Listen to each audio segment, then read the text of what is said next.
Bienvenue à tous. Je vous propose dans cette fiche 1.3 d'approfondir notre compréhension du produit scalaire dans un repère orthonormé. Exercice numéro 8, codage orange, donc un exercice nécessitant un peu de réflexion. Dans un repère orthonormé, on considère A4,3, vérifions, c'est OK, et B6,1, vérifions, c'est OK. Le point M est un point variable de l'axe des abscisses. Pour quel point M le triangle ABM est-il rectangle en grand A? Alors analysons un petit peu. Dire que le triangle ABM est rectangle en grand A, cela revient à dire que AM vecteur et AB vecteur sont orthogonaux. Par application du théorème fondamental, cela revient à dire que AM vecteur scalaire AB vecteur égale 0. On va donc chercher les coordonnées de AM vecteur, celles de AB vecteur, et on utilisera, puisque l'on est dans un repère orthonormé, l'écriture du produit scalaire dans un tel repère.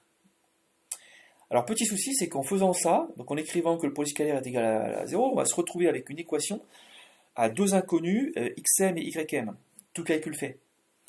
Donc une seule ligne, deux inconnus, on ne va pas s'en sortir. Donc l'idée c'est d'examiner plus attentivement les qualités du point M. Alors le point M il a une qualité, c'est qu'il se promène uniquement sur l'axe des x. Comme le point M appartient à l'axe des x, l'autre coordonnée vaut 0. Je vous rappelle, la technique, la propriété vue en classe de seconde, lorsqu'un point appartient à un axe du repère, l'autre coordonnée vaut 0. Ici, le point M appartenant à l'axe des x, l'autre coordonnée, donc son y donc, vaut 0. Donc le point M, ses coordonnées, on peut affirmer, donc on va commencer à lire le corrigé, le point M appartient à l'axe des abscisses, donc son ordonnée est nulle. On peut donc écrire le point M, xm est 0. Le ym ici, il vaut 0. Donc on ne va pas s'encombrer avec deux inconnus xm et ym. Si au départ on peut voir que la deuxième inconnue ym elle vaut 0, donc c'est plus un nombre inconnu, c'est 0. Donc autant le faire le plus tôt possible. Ensuite, on a les équivalences. ABM est un triangle rectangle A, revient à dire AM orthogonal à vecteur AB, revient à dire par application du théorème fondamental que le produit scalaire vaut 0. On cherche les coordonnées, vecteur AM xm moins xa, yk moins yk. On va conserver du xm jusqu'au bout, et puis je remplace xa, yk par ces valeurs. xa c'est 4, yk c'est 3. Donc je vous laisserai lire en fait, je vous ferai une copie d'écran. Et puis pour vecteur AB, par application de la formule habituelle, on obtient 2 et moins 2. On peut vérifier sur la figure, pour vecteur A à B, de A vers B, 2 pas à l'horizontale et 2 pas à la verticale en descendant. Donc les coordonnées du vecteur AB, c'est plus 2 et moins 2. C'est OK. Plus 2 et moins 2. En utilisant l'expression du produit scalaire dans un repère orthonormé, l'égalité AM scalaire AB est égale à 0 s'écrit le x de ce vecteur-là fois le x de ce vecteur-là plus le y de ce vecteur-là fois le y de ce vecteur-là égale à 0. Puisque le produit scalaire vaut 0. Donc xm, le x de ce vecteur-là, c'est xm moins 4. Xm moins 4 fois 2 plus moins 3 fois moins 2 plus moins 3 fois moins 2 égale à 0. Encore une fois, ici, il y a des erreurs de temps en temps qui sont absolument dramatiques, donc je préfère le mettre en rouge. Revient à dire j'ai développé, et j'isole xm, et j'obtiens xm égale 1. Le seul point M répondant à la question est le point M de coordonnées 1, 0. Voilà pour cet exercice. Exercice suivant, exercice 9. Codé en rouge, donc manifestement, il y a de réelles difficultés. Dans un repère orthonormé, donc c'est un exercice qui va être plus intéressant que le précédent. Dans un repère orthonormé, on donne A 1, 5, on vérifie, 1, 5 c'est OK, B 4 moins 1, 4 moins 1 c'est OK, et E 6, 5, E 6, 5 c'est OK. Soit grand H, deux coordonnées, notation habituelle xh, yh, le projeté orthogonal du point E sur la droite AB. J'ai fait la figure. Justifier que le déterminant des vecteurs AH et AB, ça veut rien dire, égale 0. Virgule. En déduire que YH égale moins 2XH plus 7. Et question numéro 2, calculer les coordonnées du point H.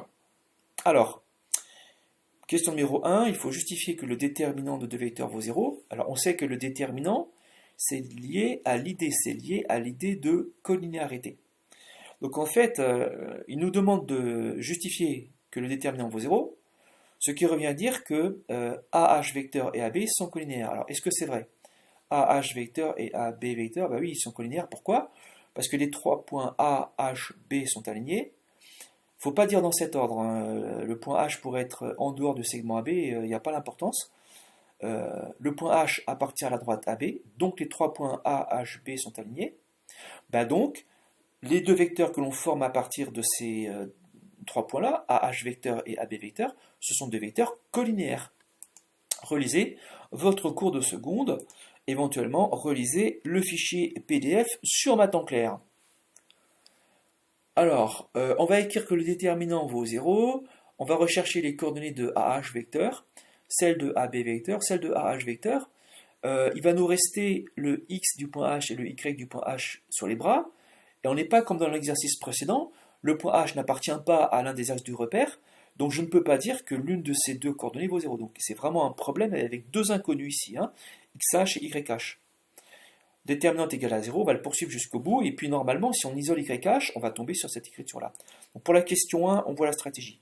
La question 2, on va s'en occuper après. Question 1, on sait que h appartient à la droite AB, donc AH et AB sont colinéaires, et par conséquent, le déterminant des deux vecteurs vaut 0. On cherche les coordonnées de AH vecteur, de AB vecteur. Je vous laisse faire une copie d'écran et lire en détail. Et puis ensuite, on écrit que le déterminant vaut 0. Je vous rappelle que la propriété du déterminant, deux vecteurs sont colinéaires si et seulement si leur déterminant vaut 0. Cette propriété-là est valable dans n'importe quel repère. Donc en particulier dans le repère orthonormé de la figure. Mais si le repère n'était pas orthonormé, on pourrait malgré tout écrire que le déterminant AHAB vaut 0. Alors le déterminant, c'est représenté par le tableau. Dans la première colonne, on place les coordonnées du premier vecteur, H, xh-1, yh-5, c'est OK. Et dans la deuxième colonne, ici, du tableau, les coordonnées du deuxième vecteur du déterminant, donc 3 et moins 6. Et puis ensuite, c'est un produit en croix, c'est ça fois ça, moins ça fois ça.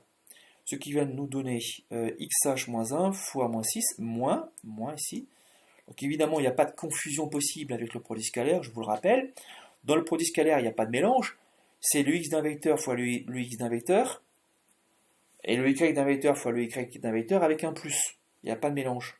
Le x avec les x, les y avec les y. Pour le déterminant, il y a un mélange, et en plus, il y a un moins 100. Donc on ne peut pas se tromper. Hein. xh-1 fois moins 6, moins lui fois lui, donc 3 fois yh-5, 3 fois yh-5, égale à 0.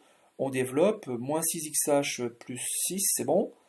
Moins ici, j'ai marié le 3 avec le yh-5 en conservant le moins devant par sécurité. Bon, on pourrait procéder autrement, ça n'a pas d'importance. 3yh moins 3 fois 5, 15, c'est OK. Moins 6xh plus 6, moins 3, le moins je l'ai distribué. Moins 3yh plus 15 égale à 0. Moins 3yh, c'est bon, est égal à 6xh que j'ai basculé de l'autre côté. Le plus 6 que je bascule, moins 6 de l'autre côté, et puis le plus 15 que je bascule de l'autre côté, moins 15. Donc yh est égal à 6xh, bon, moins 6, moins 15, moins 21, le tout sur le moins 3, ce moins 3 ici. Ce qui me donne moins 6, j'ai changé les signes au-dessus et en dessous, pour ne pas avoir un moins au dénominateur, ce qui n'est pas très agréable. Ce qui me donne moins 6xh plus 21 sur plus 3, sur 3. J'ai coupé ensuite ce quotient-là en 2. Ça me donne moins 6xh sur 3 plus 21 sur 3. Et puis moins 6 tiers, ça fait moins 2, donc moins 2xh. Et puis 21, c'est 3 fois 7. 3 fois 7 sur 3 fois 1, donc 7 sur 1, donc 7. On l'obtient bien, yh égale moins 2xh plus 7. On a donc bien yh égale moins 2xh plus 7.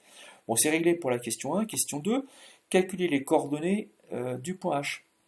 Alors lorsqu'on avait analysé, lorsqu'on avait tenté de mettre en place une stratégie pour répondre aux questions, on a d'abord analysé la figure et on a vu que non, en fait, je l'ai pas fait. Donc on va le faire ensemble. J'ai oublié de le faire, mais c'est pas bien grave, ce sont les aléas du direct. Hein. Ça rend la vidéo vivante. Alors calculer les coordonnées du point H, en fait c'est très très simple. H est le projeté orthogonal du point E sur la droite AB. Donc j'ai un angle droit au point H. Le vecteur HE et le vecteur AB sont orthogonaux. Donc leur produit scalaire vaut 0. Par application du théorème fondamental. Alors comme on est dans un repère orthonormé, on pourra utiliser l'expression du produit scalaire valable dans un repère orthonormé. Donc on est encore très content d'avoir un repère orthonormé. On est toujours dans la fiche numéro 1, je vous le rappelle, et la fiche numéro 1, c'est le produit scalaire dans un repère orthonormé. Alors, question numéro 2, j'ai fait un petit rappel de la figure pour qu'on ne soit pas perdu. Voilà. Par définition du point H, on sait que HE vecteur est orthogonal à AB vecteur, et donc, par application du théorème fondamental, leur produit scalaire vaut 0. HE scalaire AB est égal au nombre 0. Pour le calcul des coordonnées de HE, on utilise le fait que... ah oui, il y a une petite astuce ici. C'est que le point H, ses coordonnées, c'est XH, YH, mais le YH, on a démontré dans la question 1 que le YH égale moins 2XH plus 7. Donc autant qu'on l'utilise. Donc les coordonnées du point H s'écrivent XH et moins 2XH plus 7. Qu'on se rappellera. Coordonnées de HE, XE moins XH, YE moins YH, et j'ai remplacé en utilisant le fait que YH c'est moins 2XH plus 7. J'obtiens finalement ça. Pour le vecteur AB, on l'avait fait précédemment. Bon, j'ai récupéré simplement les coordonnées du vecteur AB, 3 et moins 6. En utilisant l'expression du produit scalaire dans un repère orthonormé, l'égalité HE scalaire AB égale à 0 donne. Alors HE c'est 6 moins x du point H fois le x du vecteur AB, qui est 3, plus le y de ce vecteur-là, 2xh moins 2,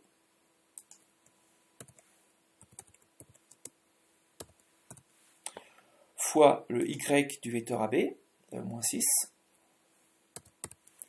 égale à 0, et ensuite on développe comme des barbares. 18 moins 3xh, moins 12xh, et puis moins 2 fois moins 6, plus 12, avec un plus devant, plus 12. Alors moins 3xh, moins 12xh, ça m'en fait moins 15 xh égale, le 18 je le bascule, moins 18, et le 12 je le bascule de l'autre côté, moins 12.